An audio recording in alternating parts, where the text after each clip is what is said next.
1019 WDET FM. I'm Tia Graham, and this week we are joined in the co-hosting chair by Jerome Vaughn. Jerome Vaughn, of course, is WDET's longtime news director. Jerome, what's up on the program today? Well, we're going to be talking about this little team called the Detroit Lions. Never heard of them.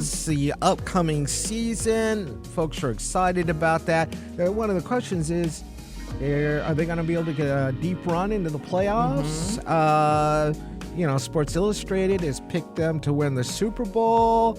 We're going to be talking about that with Justin Rogers of the Detroit Football Network, and there's a lot of other stuff going on, Tia. Indeed, it is. We have a 24-hour mobile crisis unit up and running in the city of Detroit 7 days a week. We'll be joined by the Detroit Wayne Integrated Health Network to learn a little more about the service and what this means for Wayne County residents in need. But before we get into the conversation, the leadoff conversation with Fred Durhall, Councilman Fred Durhall, Michigan residents continue to face severe weather this week. Extreme heat and strong storms lead to widespread power outages last night and this morning with severe heat, which began yesterday. Temperatures hitting the mid-90s with a heat index above 100 degrees. Thunderstorms late in the day knocked out power to over 365,000 homes and businesses in the state. The storms also triggered some tornado warnings.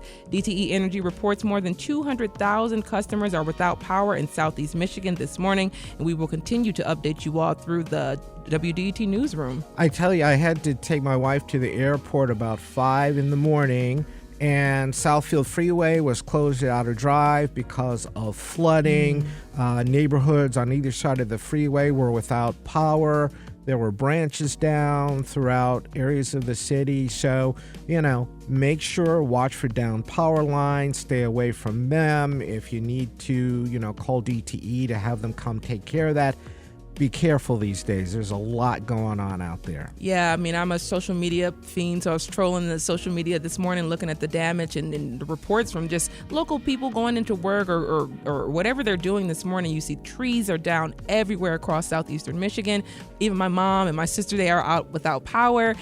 So I feel for the people, especially the kids who are going back to school this week and they have to go back possibly with no power at home, going back into school with no power at home. So this is a very interesting time. And, it's supposed to be warm again, not as warm as yesterday. City of Detroit has some cooling centers set up, including the Northwest Activity Center. Heilman is set up as well between 10 a.m.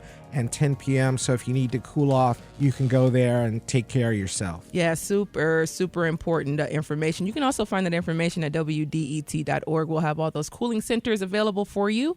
However, getting into our first conversation, Detroit officials are trying to bring opportunities to residents.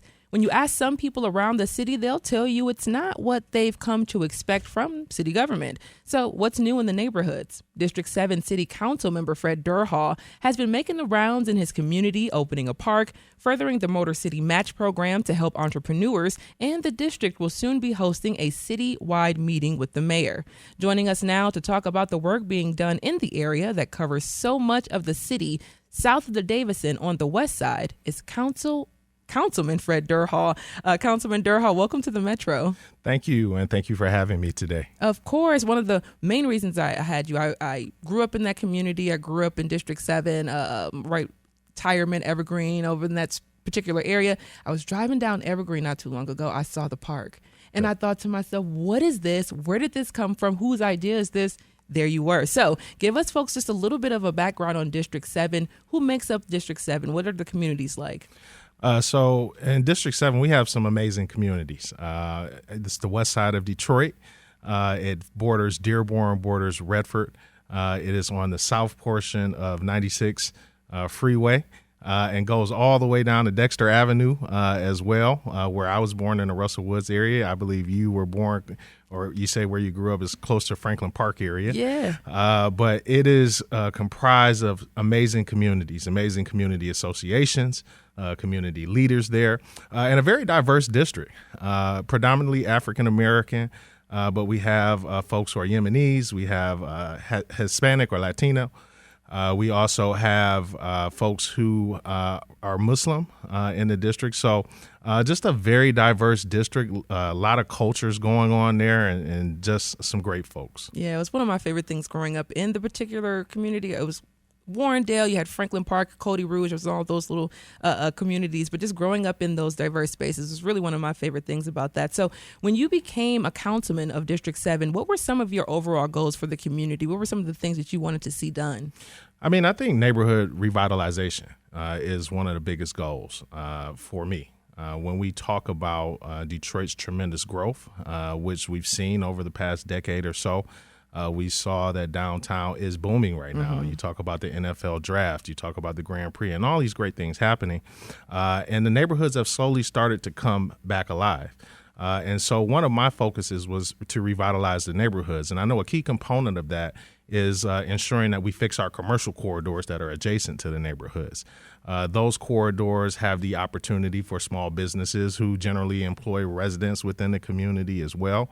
But also when we talk about affordable housing, that's an important component as well to work to increase the density of our neighborhoods and our commercial corridors and give folks a place that they can live and it be affordable. Yeah. Once again, grew up in that community. I see so many things happening along Warren. You see the streetscape that's happening. You also see more businesses opening up on Joy Road and Southfield Freeway, which I didn't expect to see either. Just driving past and seeing a Dollar General on Joy Road was just like, oh, wow, we have more infrastructure and more economies coming in, so, which is great. So what else is happening throughout the districts and other corridors that we aren't aware of? Well, again, I think District 7 is one of the fastest growing districts. What I tell folks when I came in, there was a lot of demand. There were a lot of folks that felt they were forgotten. And so we've been very intentional about what we have and what we push forward for District 7. So, for instance, when I came into office, we had 0 recreation centers. The last recreation center that District 7 had was the O'Shea Recreation Center, which was torn down. And now we have 2 new recreation centers coming to District 7. One, an $8.5 million recreation center at the former Dexter Elmhurst Center, which is going to be revitalized. As you heard, we're going to name it the Helen Moore Center. And the other is a $20 million recreation center at the old Brennan Pool site in Rouge Park. And so that's in partnership with the Detroit Pistons. So those are 2 game changers. But when you talk about commercial corridors, you look at Plymouth, the old AMC site that sat vacant for over 20 years, right? That has now been revitalized and rebuilt and is going to house an automotive supplier that's going to produce 400 new jobs in that area for the community. But you talk about our parks. You know, I heard you mention the Tyreman Minnock Park. Yes. And that was in a great partnership with Rocket and Huntington. And a lot of other folks when we came together to increase our park space. Pretty much about 90% of our parks in District 7 have now been rehabbed or revitalized, right? And so there's a lot of great synergy happening. You talk about the commercial corridors. You can attribute that to programs like Motor City Match. We're having folks start businesses here in the city. And so just overwhelming growth. And how much blight has been removed since you've been in office in District 7? I know that's one of the citywide initiatives is actually to remove blight from most, if not the whole city. So what has been your efforts there? So I can say literally tons of blight have been removed in District 7. And I mean that in a literal sense. Thousands of pounds of blight have been removed from District 7. Recently, about 6 months back, we celebrated removing blight in the Russell Woods neighborhood and clearing out our alleyways, which is something that's been very important. And folks and residents have complained about that for years, and we've continued that effort. I think we've been really steadfast, very aggressive, working to develop that type of relationship with the administration, ensuring that we're eliminating blight in our district, also vacant homes that need to be demolished and those that we can rehab. We're working on rehabbing those, right? And so I think what you're starting to see is the healing process. And what I tell folks, you know, Detroit didn't get like that overnight, particularly our district. It's not going to be fixed overnight, but I think we're on a really good pace and we've got some really good momentum to keep that going. Indeed, indeed. If you're just tuning into the Metro, we're chatting with District 7 City Council member Fred Durhall about what's new in the district and what's to come. So we hit on it just a little bit, but the Tyreman Minnock Park that's there, what was that space before was the park? So it was a vacant park, but there was an old school over there as well. And so that land sat vacant for a significant amount of time. I remember coming into office, had a conversation with Brad Dick, who is now our COO, but he was the head of GSD, General Services Department of Parks and Recs, and also a conversation with the mayor, and they said, well, what do you want to see here? I said I wanted to see a revitalized park where our children and our seniors can come together, and the mayor shared the same idea. And then we got partnerships, right? The Gilbert Family Foundation. Then you talk about Huntington Bank, Gary Turgo, who played a very important role in that as well. And I got to give a special shout out to JJ Velez from the Gilbert Family Foundation. He helped walk this project through every step of the way. And now what you see is a place with playscapes. There's a 1-mile walking track. There's exercise equipment there. And it's something very exciting, particularly in that neighborhood. Mm-hmm. So the community that surrounds it, they can come there, they can congregate, they can enjoy it. And it's very clean. And so that's something that's very exciting. Tyreman Midnock Park, that's one of the things I'm proud of. I mean, once again, just growing up in that community, I went to Warrendale Charter Academy up the street. So it's just like seeing that in that space and in that place, and understanding the community and the people in that community. Is a lot of walking. It's a walking community. A lot of people walk or they ride their bikes, wherever it may be. So to see them have a space where they can easily walk to and go to and congregate and have community picnics or whatever it may be is a really, really special thing to see in the city of Detroit. So just talking a little bit about some of the things you've already done in the district. What are some other goals that you want to see accomplished? You talk about revitalization of the neighborhoods and the communities. What does that look like to you? So I think it involves a couple key components. First, public safety is at the forefront of everyone's mind. And I tell folks one thing about safety: you're only as safe as you feel. And so we've been very intentional about that. I chair the Gun Violence Task Force for the city of Detroit. We've worked very hard to support community violence intervention. You've heard about that program, Shot Stoppers, and we've got very good relationships with those entities to help curb the gun violence, fatal and non-fatal shootings, which we've seen a reduction of here in the city of Detroit. But also just being very intentional, again, about how we do housing. And you'll hear a little bit about this next week. We're going to make a big announcement on something that my team as well as the administration is working on relative to affordable housing. But getting folks in those neighborhoods, right? And what neighborhoods are comprised of, and people move to neighborhoods for good schools. They move to neighborhoods for jobs. They move to neighborhoods for clean spaces, for parks. And so I think our focus is just to continue that growth. And really get folks back to work as well. That's why I'm so intentional about building the commercial corridors. Yeah. One, for small businesses, particularly minority businesses, it helps build generational wealth that can be passed on. Two, again, those small businesses will employ local residents. So folks will have the ability to pay their rent, to pay their mortgage, right? And that helps also reduce crime at times. And so I think that's what we're pushing for, just to, again, revitalize our neighborhoods and find a way to connect public-private partnerships. So when we talk about the park, that's why I mentioned the importance of the public-private partnership.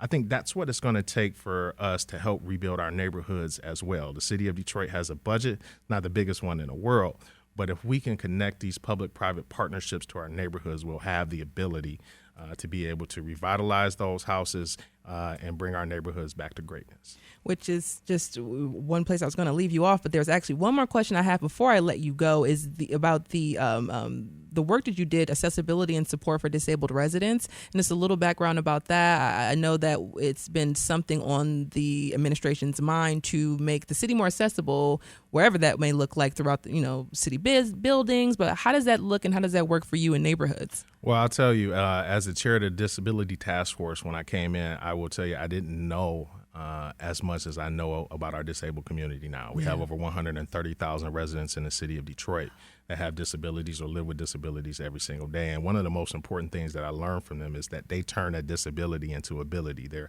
strong advocates. And so what you've seen come out of that and what has come into fruition is a senior disability home repair program, which we just announced recently, where folks can upgrade their homes, get wheelchair ramps, expand their hallways and rails. So that's been an amazing portion. But another key portion was, again, getting folks together, letting them know that we care, that we're moving forward to make our city more accessible for them. That is a perfect place to end it. Councilman Fred Durhal works for the people in District 7. Thank you so much for joining us on the Metro, filling us in and letting us know what's new. Thank you for having me.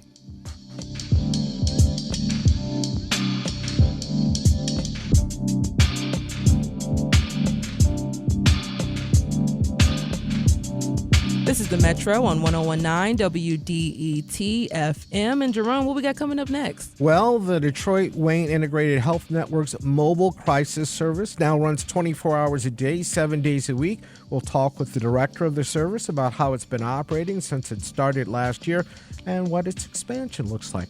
That's coming up next on the Metro.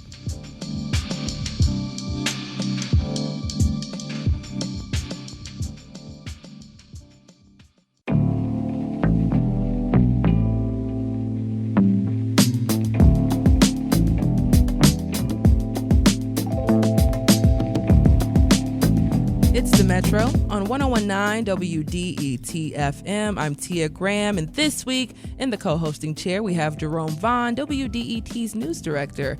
How's it going, Jerome? Glad to be with you as always, Tia. Never a dull moment here in Detroit. I mean, with me, no. No. The truth of that statement. Well, over the past few years, the number of 911 calls involving individuals struggling with mental illness has increased in Detroit. The number of mental health care workers responding to those calls has also increased. Those mental health care responders more frequently enter crisis situations along with police officers in Detroit and around the state, but there are also officials who respond to those situations without police officers at all. The Detroit Wayne Integrated Network, or DWIN, offers such services. They established a mobile crisis service last year to provide immediate care to people needing help. As of yesterday, the organization is operating that service 24 hours a day, 7 days a week. JaKeya Kellom is DWIN's mobile crisis director. She's here with us in studio to tell us more about the services her agency provides. And Michael McElrath is also here to chat about upcoming events from DWIN. Thank you both for coming to the Metro. Thank you. Thank you for having us. So, JaKeya, let me ask you first, why did you make this change? Why offer a mobile crisis service 24 hours a day, 7 days a week? Yeah, so it was always our goal for our mobile crisis unit to provide 24/7 services, because we realize that crisis is not limited to a time frame or a day. An individual can be in crisis at 3 in the morning, 6 in the morning, as well as 3 p.m. in the afternoon. And so we wanted to be able to provide this service to individuals anytime that they need it, anywhere that they are. All right. There are a lot of services that you offer that came about in the past few years as the agency has grown. How much of that change was influenced by situations where police officers were responding to calls dealing with mental health issues? Yeah, I would say that in large and everywhere, probably nationally, right? Most teams or crisis teams want to be a support to our officers and work together as a team, because we realize that officers may not always be able to respond to every call. And then also, too, there may be situations where a mental health professional or a peer support specialist, someone with lived experience, may be better equipped to handle that call. So I like to look at our unit as an extra tool in the toolbox, right? You have the ERs that are not really designed to handle those mental health crises. You have our police officers that are here to keep us safe, as well as, thankfully, some officers do have crisis intervention training now, which is great. And you have us mental health professionals and peer support specialists can provide that support to those people who may not need that law enforcement intervention. So for the folks who work with you and in your agency, give me a sense of what sort of training they have to come to these situations any hour of the day and night and deal with them. Yeah, so I'll name off a few. One, we want to be CPR certified, of course, because you never know what you may encounter. We have CPI training, in which that is your nonviolent intervention, of course, because we don't want anyone to get hurt. also, but we want everybody to be protected. De-escalation training, tons of suicide prevention training, trauma training, because we know that oftentimes crisis is rooted in trauma.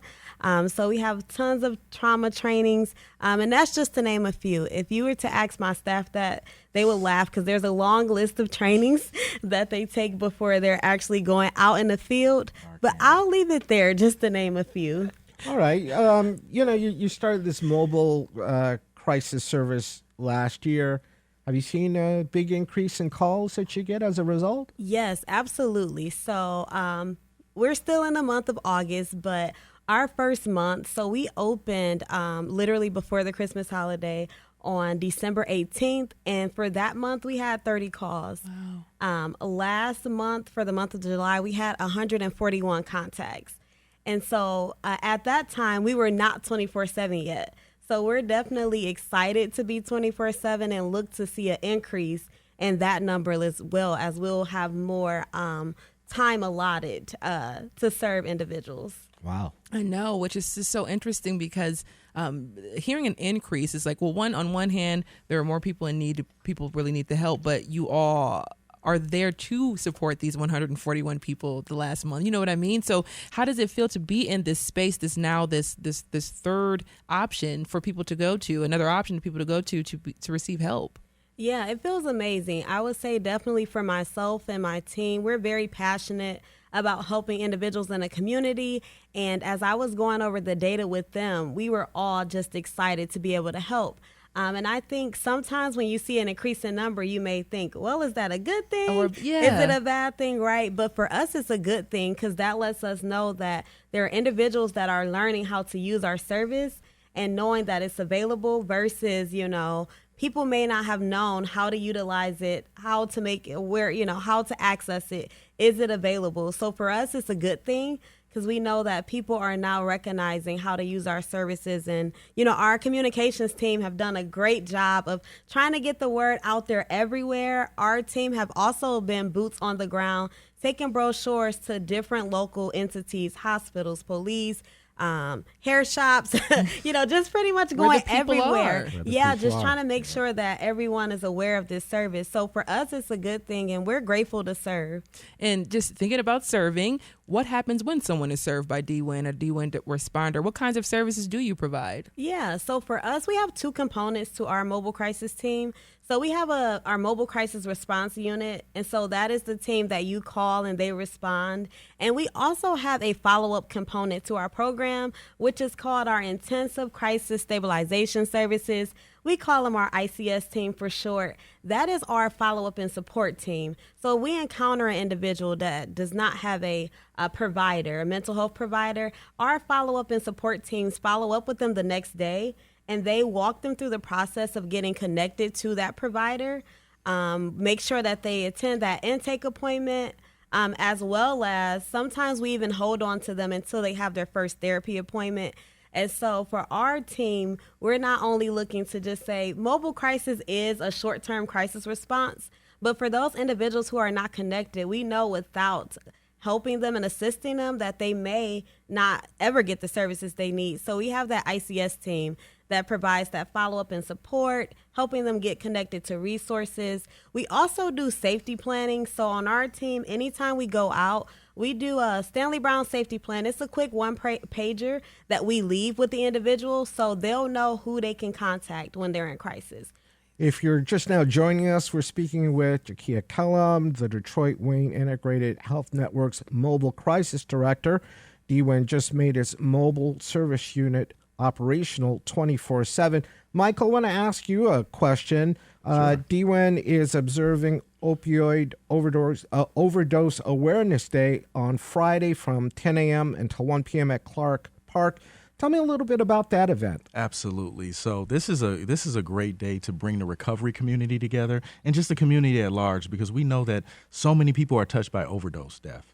And the problem is that we look at opioids and everybody, it's like a big stigma around addiction. But opioid overdose can happen to anyone. It can happen to your grandmother. It could happen to your uncle. It could happen to even kids that, you have pain medication that you have, and sometimes that you're reliant on that. So sometimes people could get into that cycle. And what we want to do is encourage people to get resources, get supports, and we're bringing everybody together in our community, our providers together, and we're celebrating resiliency. We're celebrating people being safe with their medication. We're also celebrating the lives that really worked hard to get through that. So families that are survivors, and even those who we've lost. We want to really honor those people.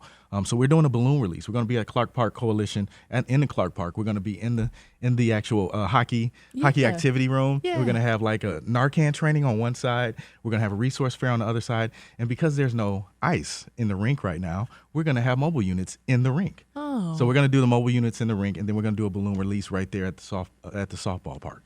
All right. I know. Yeah.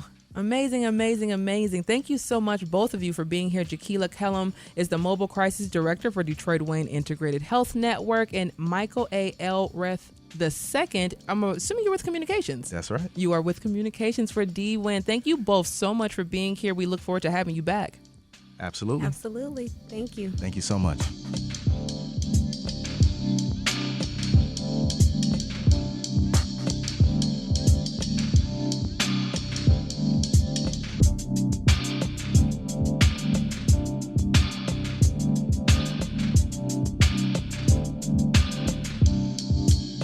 Coming up, the number of people applying for financial aid for college has gone down in the state of Michigan. We'll talk with a local organization about why that is and what they're doing to prepare high school students for college.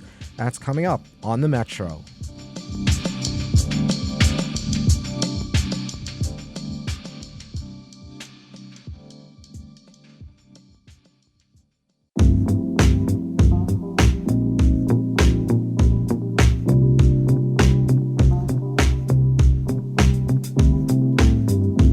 It's the Metro on 1019 WDET FM. I'm Tia Graham, this week joined in the co-hosting chair by Jerome Vaughn, WDET's news director. Jerome, it is back to school time. Oh, don't I know it? My kids are headed there now. Right now, on their way back to school, and that's what's happening for a lot of parents right now, and students as well. And for some families, that means it's time to send their adult children off to college. Jerome, are you one of those parents sending an adult off to college? I've got a junior here at Wayne State. Yep, adults in college right now. And last fall, the U.S. Department of Education made major changes to the online free application for federal student aid, or FAFSA form, and it caused more issues than expected, preventing many students from completing the form altogether. According to the Michigan FAFSA tracker, only 45% of Michigan's class of 2024 seniors completed the form. But how much is that due to issues with the process? And are there any other factors causing a reduction in FAFSA form completions? Detroit Regional Dollars for Scholars, a nonprofit which prepares high school students for college, was given an award for the Educational Credit Management Corporation from them for their work in reversing this trend. Joining us now to chat more about their work is Jill Marecki. Jill is the Next Level Scholars Program Director at Detroit Regional Dollars for Scholars. Jill, welcome to the Metro. Thank you, Tia. I'm so glad to be here. Thank you so much for having me. Of course, of course. And to give our listeners a little background, the new FAFSA form updated last fall. It had tons of issues. What's going on now? Yeah, so most of those issues have been resolved. And right now it's just a matter of getting it done and making sure that students and families know that there's still time to complete the FAFSA. And that's going to unlock a lot of financial aid, federal dollars, state dollars, and school institution aid. Now, up until this point, through your work and what you've experienced, how late is it right now in the game to see the amount and the level of applications that you're seeing? How low is that in terms of where we are now? Yeah, so if we look at Michigan as a whole, I believe about this time last year we had about 46% of our graduating seniors had completed the FAFSA. So we're a couple percentage points behind, but we've been able to make up a lot of ground with those federal investments and all of the funds and really the community really gathering together to support our students. Nice, nice. And you all at the organization often work with first-time college attendees. How has the organization been working with those families without the additional support before you were receiving federal funds? What were some of the things that you all were doing to spread the message? Yeah, so Detroit Regional Dollars for Scholars, we're a college access and success organization. So we work with 16 partner high schools to really find those students and families that are going to be first-time college goers. So our programming starts back in 10th grade so that we can kind of help them prepare, get them inspired, and then when those challenges may hit, we're already there and a trusted source. So really our FAFSA support for our current seniors started back at the beginning of their senior year, meeting with our coaches one-on-one and just talking them through the process. So we were able to be that trusted source to say, hey, we know there's some changes, there's some delays, but we're going to be here to support you. So I have our coaching staff meet one-on-one with each of our seniors. They created the FSAID, which is the first step to logging in to complete the FAFSA form. So they walk through that process, and then they just started meeting one-on-one with students and families to complete the form and just keeping on target, addressing any issues that came up along the way. Yeah, and what is the likelihood that a student or a family will return to the form that's uncompleted? So you see them starting it up, and then if something happens, they get lost, they get confused, whatever it may be, and they just drop the form. What is the likelihood that they'll go back and complete it? Yeah, well, we've seen, with our support that, they might need that nudge. Yeah. So that's exactly what my coaches would do.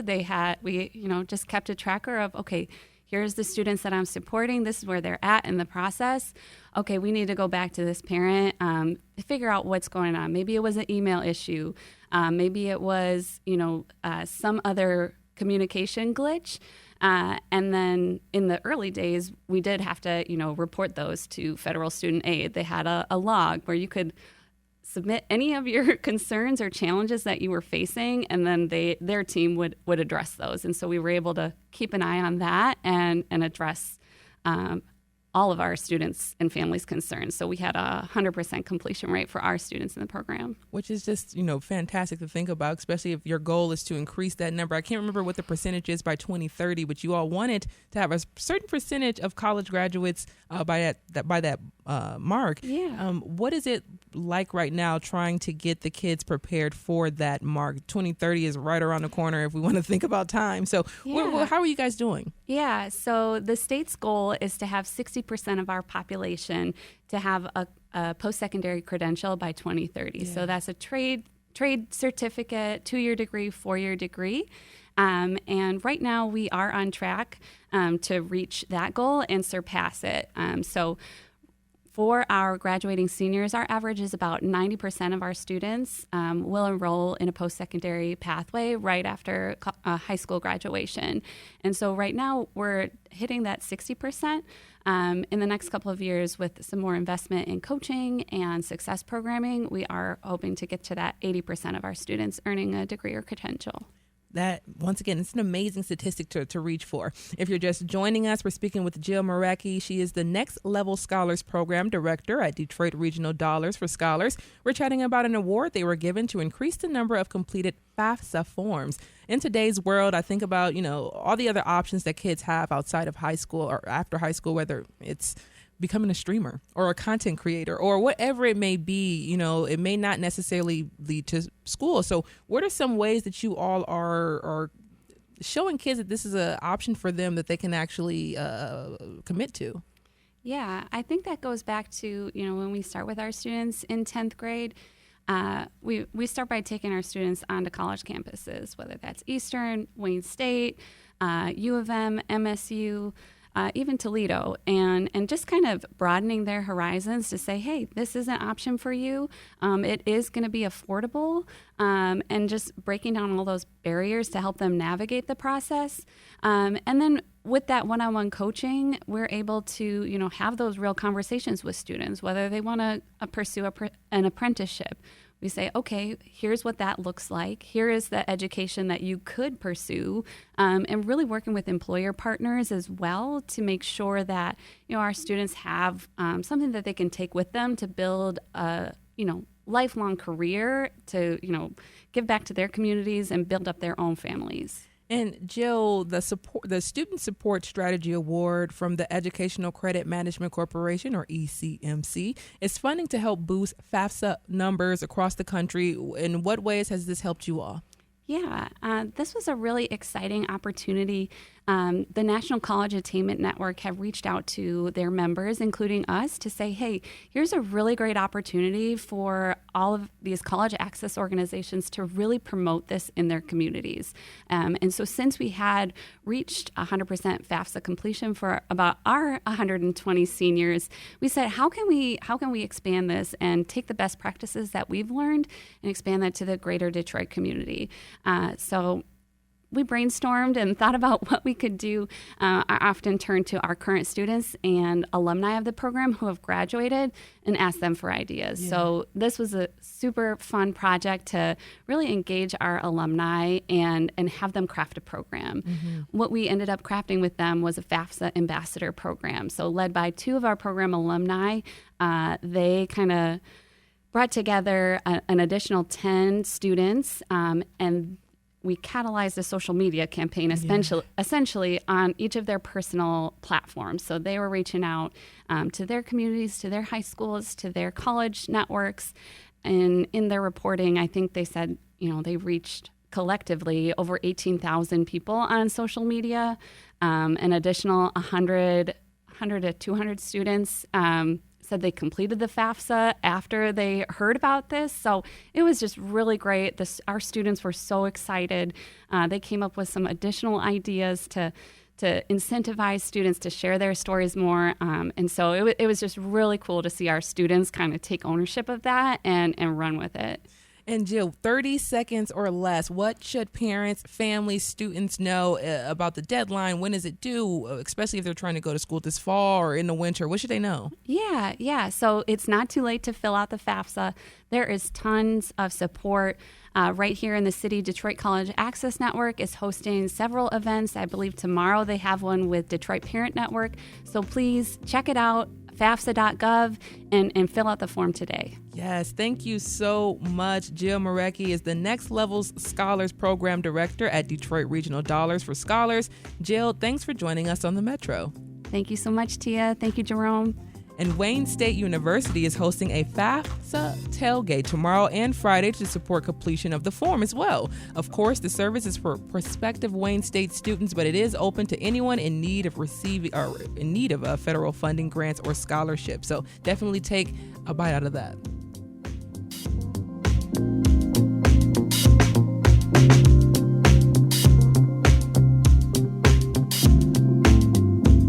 Coming up next on the Metro, we'll talk with reporter Justin Rogers about this little thing called the Detroit Lions and how they might do this season. That's coming up next on 101.9 WDET.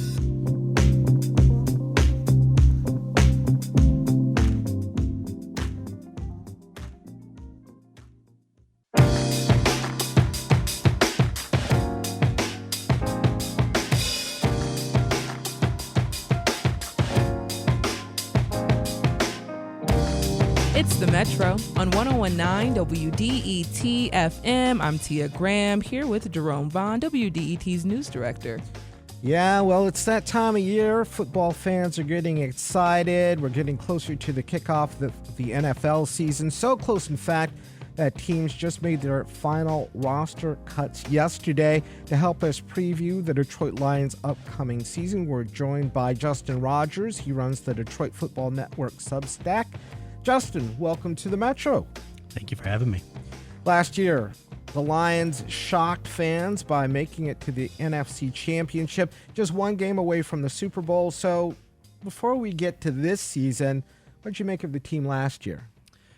It was a natural linear build, which I don't think happens as much in sports as we used to see. Back with the bad boys, the Detroit Pistons, they had that kind of slow build of not good to great, and the Lions are kind of going through that with the rebuild post Matthew Stafford, the Dan Campbell, Brad Holmes era. And so you saw, I think, the start of it the year before when they closed the season so well. And, I think going into that season, the expectation was a division title, and they got that. Once you get that, you get the home playoff game. It's a little bit easier to win the playoff games at home. They got 2 wins there. So did they get a little bit further than maybe expected? Sure, but you saw the signs of that turnaround, that climb, before it happened. I'm sure, like many of us, you were celebrating that they went as far as they did last year. Well, as a journalist, that's not my job, obviously, is celebrating. But, I think there's joy in seeing the fans' joy, in seeing the city's joy. There's joy in seeing exposure, I guess, to your work on a national scale. I think it was kind of crazy. I, was interviewed by the BBC on television. I did a spot on CBS Evening News. Like, you just realize the escalation of how big the magnitude of those games are when a team gets that far. And it's just something we haven't seen in this town since the early 90s. Don't I know it? The Lions draft a lot of cornerbacks to strengthen part of the defense. What are some of the biggest changes that happened to the team in the offseason? That's kind of the interesting thing about this team is the level of continuity, not just across the roster, but also the coaching staff. A lot of people thought offensive coordinator Ben Johnson was going to take another job this year. He was certainly primed to do it, was one of the hottest candidates. He decided to stay. The offense is largely the same, very minimal changes. The biggest changes came on defense. You highlighted the biggest one. They have made over the cornerback room. The defensive secondary was not very good last year.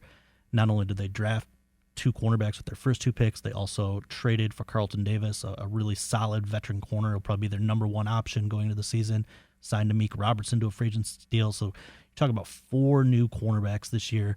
They've added a little bit to the other levels of the defense. DJ Reader, big run-stuffing defensive tackle, has been very good in this league for a long time. He just got activated off the physically unable to perform list with a quad injury. He's going to make that run defense that was very good last year even better. If the pass rush is even a little bit better with the cornerback play that's changed, the defense could take that step up from, lower third of the league to even if it gets to middle of the pack or bottom edge of the top 10, you got top 10 defense, a top 5 offense. That's Super Bowl contention right there. Mm-hmm. And Justin, the Lions won 2 preseason games. They lost 1. What did you make of their performance in the preseason, and how important is the preseason, if at all? It's become less and less and less important. And, look, they didn't play any of their starters, or almost none of their starters. Terrion Arnold, one of the rookie cornerbacks, got a little bit of play before he got hurt in camp. But more than anything, that's about the guys lower on the roster getting that opportunity to get their feet wet, to show what they can do, to help them make that evaluation, the decisions and the roster cuts we saw yesterday. It's about rounding out the bottom part of the roster, because in the NFL, right, injuries are part of the game. Guys are getting hurt. And so you have to have depth that's quality to step in and replace those guys, and that's where you find out where those guys are on your roster, and that's where General Manager Brad Holmes has done a really good job, is building the roster strength, not just through the starters, but through the entire 53-man roster. That leads to my next question, which is about the situation with Hendon Hooker. Lions only have 1 backup quarterback right now. He hasn't had a lot of experience. As you said, injuries are always something you have in the back of your head. You expect the team to sign someone else? Probably to the practice squad, right? You want to have the depth there for all of it, for the week of preparation, right? Those guys are studying film. Different guys get different assignments to all prepare Jared Goff for the week to come. I think you can get by with 2 quarterbacks on the roster when you have a stable, durable veteran like Goff, a guy that you can trust to see it, that it's not the backup's not a threat to take his job. He doesn't miss a lot of games. In terms of Hooker, I think that was a guy I kind of advocated for them to look into as a backup when he was still at Tennessee. They obviously got very fortunate with his misfortune of suffering an ACL injury that allowed him to fall further in the draft and let them take him. And look, there was a 2-year window where he didn't play in any games, and they rebuilt his mechanics. They had to change kind of some of the things that he did in college to better fit the pro game. He's taking some of his lumps, but there's an upside to him. I think that ultimately he was always the long-term solution. He showed enough in those final 2 preseason games where they said, okay, we can trust that if we get into an emergency situation where maybe Jared gets hurt, rolls an ankle, has to miss the second half of a game, or even has to miss a start, Hooker has enough upside, particularly with mobility, that you can survive while your starter recovers.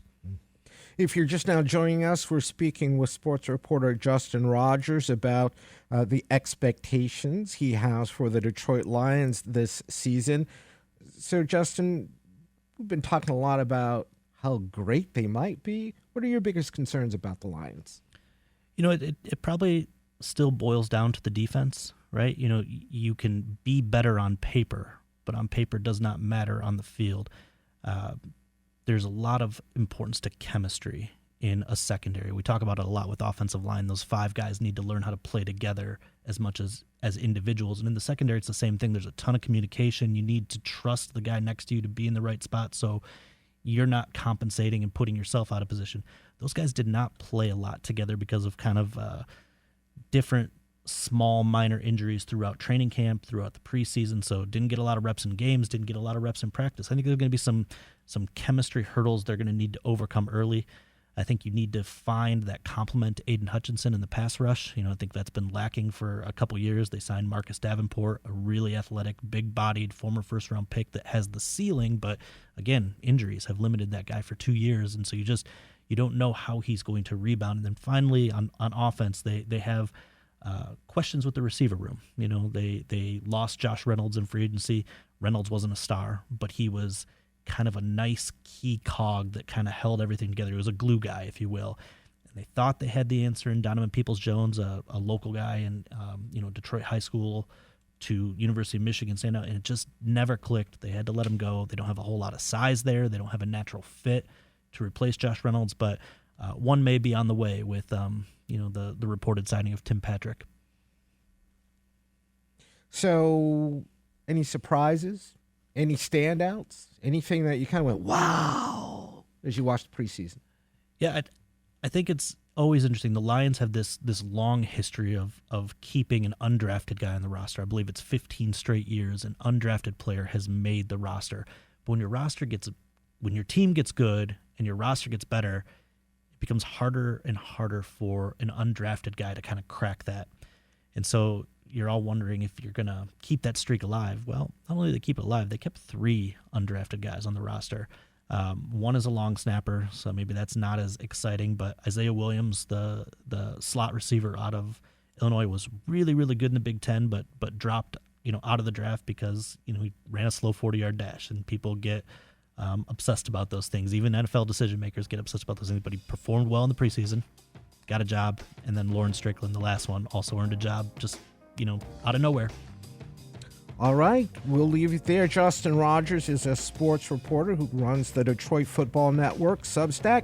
Justin, thanks so much for joining us on the Metro, and we'll be talking to you later in the season, I'm sure. Sounds great. Thanks for having me again.